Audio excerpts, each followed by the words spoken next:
I said, "Dad, I love you and you've been a wonderful father." And the last words he would ever say on earth were, "I love you too."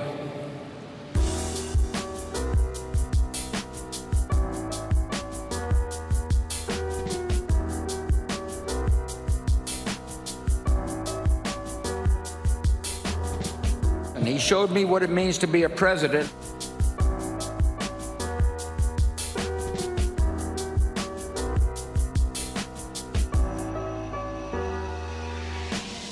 In his inaugural address, the 41st President of the United States said this: "We cannot hope only to leave our children a bigger car, a bigger bank account.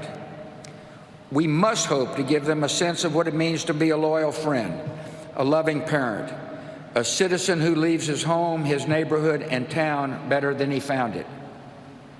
What do we want the men and women who work with us to say when we are no longer there?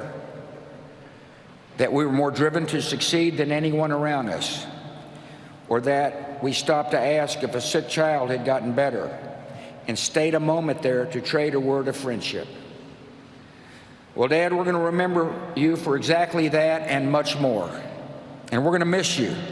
Your decency, sincerity, and kind soul will stay with us forever. So through our tears, let us know the blessings of knowing and loving you, a great and noble man, the best father a son or daughter could have. And in our grief, let us smile knowing that Dad is hugging Robin and holding Mom's hand again.